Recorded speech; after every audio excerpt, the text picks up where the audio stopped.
আসসালামু আলাইকুম রহমতুল্লাহ। ইসমাইল এগ্রোর পক্ষ থেকে সবাইকে পবিত্র রমজান মাসের জুম্মা মুবারকের শুভেচ্ছা। আশা করি সবাই ভালো আছেন। আমি গত সপ্তাহে আপনাদেরকে দেখিয়েছিলাম আমার ঘাসের তখনকার পরিস্থিতি। তখন আমি ঘাসের সেচ দেওয়ার জন্য যে লিজ করা দরকার ছিল সেটা করছিলাম এবং বলেছিলাম যে ঘাসের কী পরিমাণে বৃদ্ধি হয় এটা আমি আপনাদেরকে দেখাবো। তো আজ আমি এসে দেখলাম ঘাসের গ্রোথ মোটামুটি বলা চলে মাশাআল্লাহ খুবই ভালো। কারণ এক সপ্তাহে আমি যেটা আশা করছিলাম তার থেকে অনেক ভালো হয়েছে। প্রায় ৩ ফিট পরিমাণ উচ্চা হয়ে গেছে, যেটা গত সপ্তাহে ছিল মাত্র ১ ফিট সামথিং। বাট কিছু কিছু জায়গায় ৪ ফিট প্লাসও হয়ে গেছে যদি দেখেন। এবং ঘাসের গোড়াও বেশ মাশাআল্লাহ বেশ মোটা তাজা হয়ে গেছে মাশাআল্লাহ।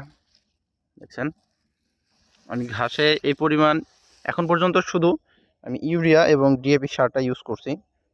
তো অনেকে বলে যে দস্তা বা এই টাইপের কোনো সার দিতে হবে কি না। তো আমি এটা এখনও শিওর না যে আসলেই ঘাসের জমিতে অন্য কোনো সার দেয় কি না, কারণ আমি তো ওইভাবে চাষাবাদ করি না।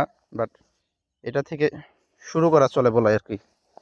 ঘাসের প্রজেক্ট নিয়ে শুরু করছি, খুব শীঘ্রই ইনশাল্লাহ একটা বড় জায়গায় ৫ থেকে ১০% জায়গায় আমি ঘাস লাগাবো ভাবছি।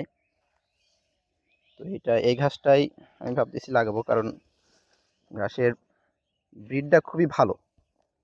কারণ এত অল্প দিনে আমি খুব যে বেশি পরিচর্যা করছি এটাও না, এই অল্প দিনে এতটা বৃদ্ধি আসলে স্বাভাবিকের তুলনায় একটু বেশি।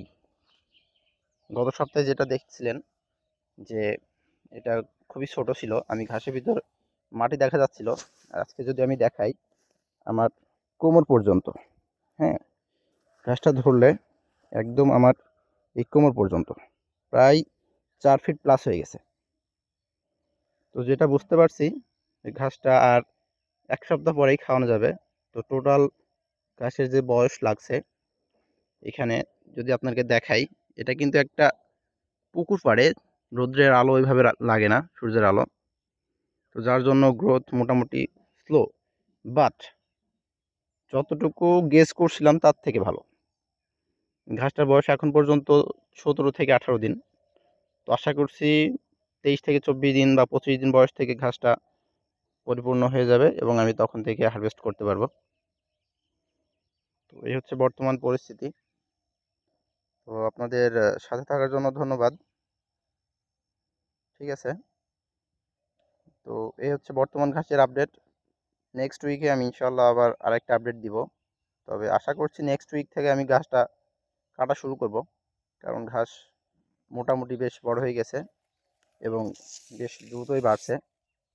যাই হোক, সবাই ভালো থাকবেন, আমার জন্য দোয়া করবেন। আসসালামু আলাইকুম রহমতুল্লাহ।